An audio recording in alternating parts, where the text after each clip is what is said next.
Sawadee I'm JP Mestanza. Welcome to Phuket Extra, brought to you by PSD Windows and Doors.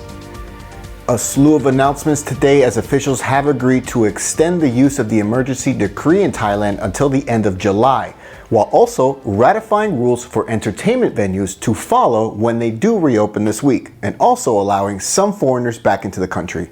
Let's start with the reopening, as the green light has been given for entertainment venues, including bars, pubs, and karaoke clubs, to open their doors this Wednesday, July 1st, but with a slew of health measures, including setting up partitions to separate certain areas, having face shields on for all performers and waitstaff, no promotions, no alcohol bottles to be given, and all patrons must check in and out of these venues.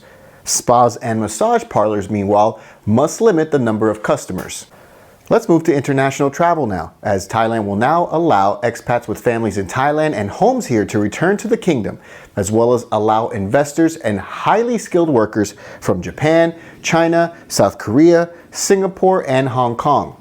Medical tourists are also allowed, but they must be accompanied by a partner, and all of these people must go into a 14-day quarantine upon entering Thailand. That's all three groups, as a facility has been arranged by the government. Everyone except short-term business visitors to Thailand. At the moment, government officials say details on health safety measures for Thai tourists going to other countries and allowing more foreign tourists into Thailand, they still have to be worked out if the country were to go ahead with a full reopening. But officials right now in Thailand are cautious. For more, visit thephuketnews.com. Just 7 new coronavirus cases since Friday for Thailand. All of them were announced today, and all are Thai nationals who recently returned from India and the United States.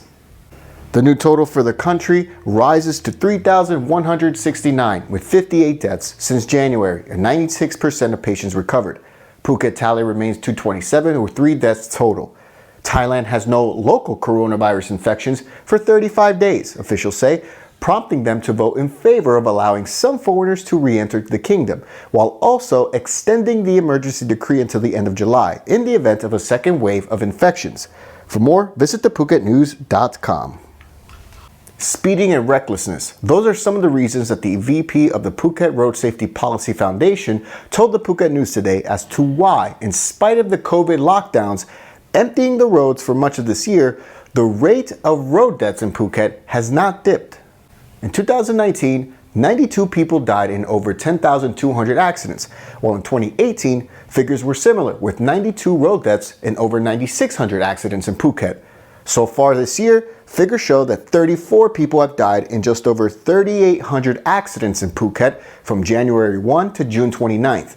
Dr. Wiwat Sitamanot, who the VP of the Phuket Office of the Road Safety Policy Foundation, says Phuket's continuing high road accident death rate is mainly due to recklessness and speeding, saying, quote, "Think about it. The roads have been very clear, so drivers like to drive faster because they see nothing in their way. This is plain recklessness, and when an accident happens, the people involved suffer much greater injuries as a result of the speed they were doing," he explained. 80% of the deaths this year so far were motorbike riders without a helmet. Last week, the Phuket Highways Office unveiled 4 new overhead signs installed mostly on Tepkasatri Road, fitted with speed cameras. And once they go online this week, data will be fed to the Highways Department in Bangkok to make policy decisions. Local police say they'll be able to use those speed cameras to catch violators, starting in August. For more, visit thephuketnews.com. And that's it for Phuket Extra today, brought to you by PSD Windows and Doors. For safe, secure, and soundproof windows, visit pvcphuket.com. We'll be back tomorrow. Until then, stay classy, Phuket.